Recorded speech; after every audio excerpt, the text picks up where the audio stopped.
There is a moment in every real estate decision where you cross a line and you can no longer go back. You have signed, you have committed, the deposit is gone, and for thousands of GTA buyers right now, that moment came before they had the full picture, before they understood what was actually happening in this market.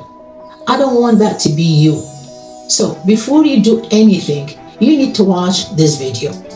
Something is quietly shifting in the Toronto real estate market right now, and it's not making the front page.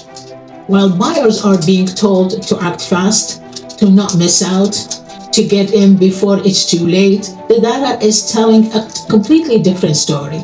A story about population, a story about jobs, about the real cost of borrowing. And once you see it, you cannot unsee it. So, let's start with something that almost nobody's talking about, because this is the part that changes everything. For decades, Toronto real estate ran on one thing: people. Population growth was relentless. More people arriving meant more competition, more demand, higher prices. That was the engine. That engine is slowing down. The government is now projecting 2 full years of population decline, followed by what they are calling near stagnation. For years, the floor on the Toronto's prices was built on demand. Demand from newcomers, from renters turning into buyers, from a city that just kept growing. That floor is shifting. And when demand shrinks, while supply keeps coming, prices feel it. And why is this happening?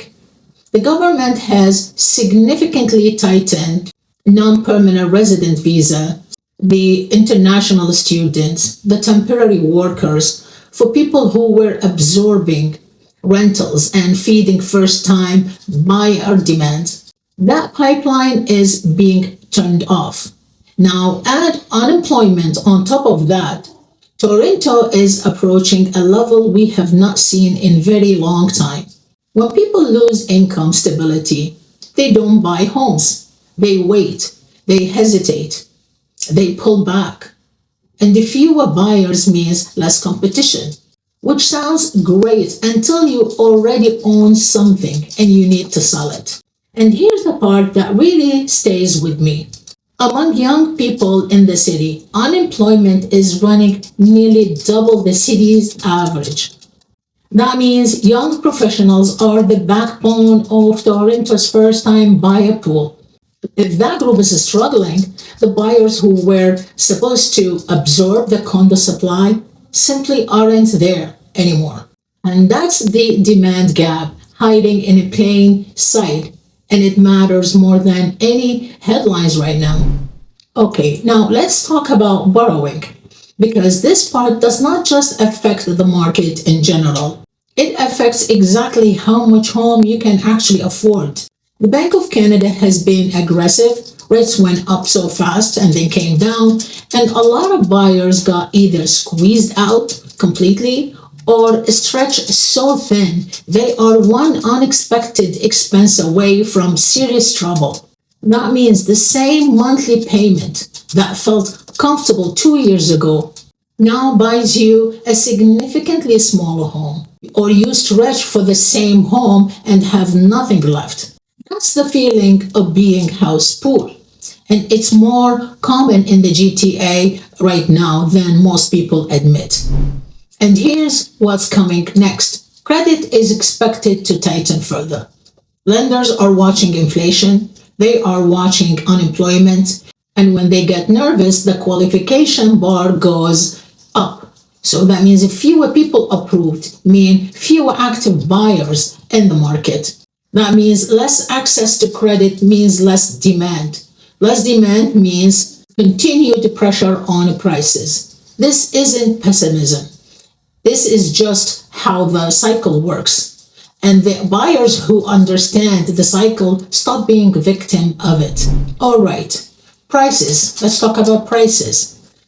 Let's look at what the data is actually saying.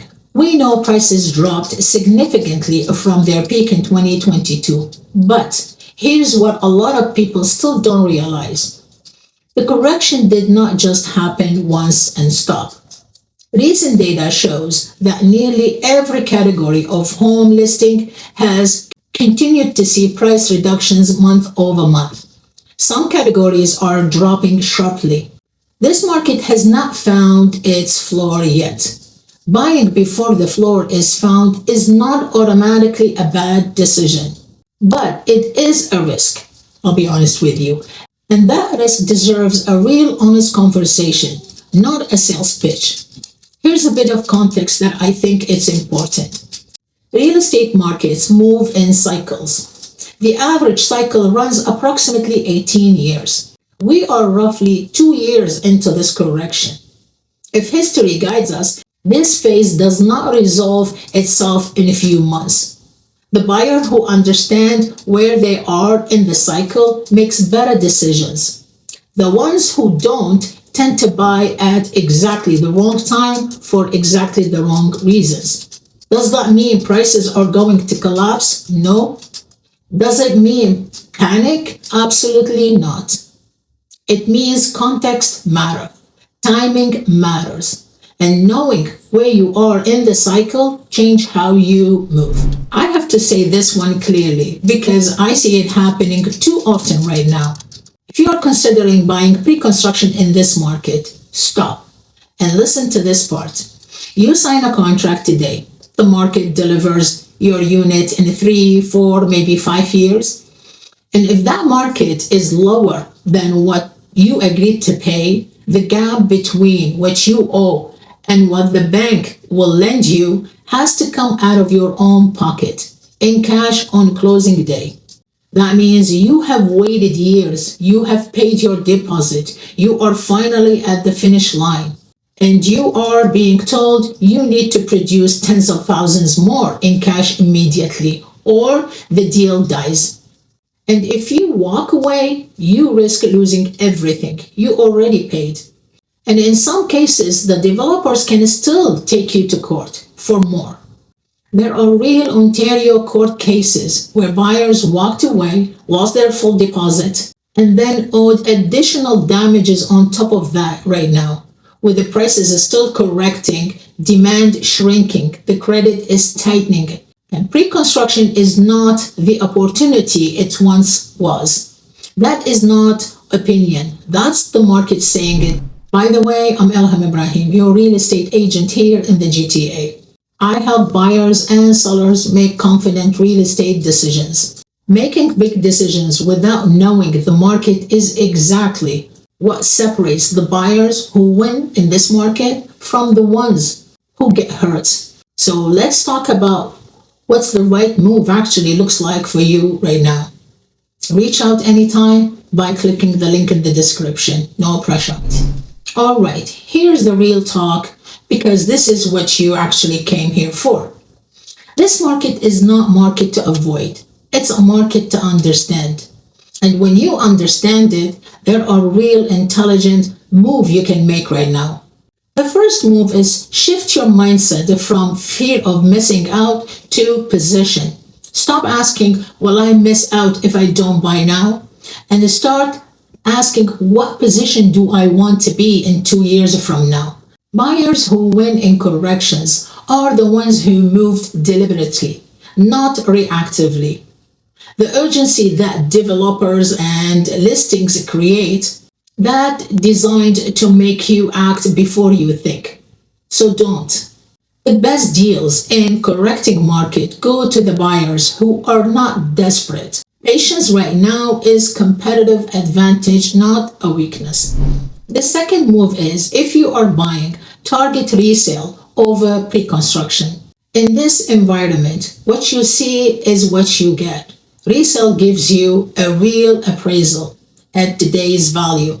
No closing gap surprises, no developer cancellation risk, no waiting 4 years for a building that may never open.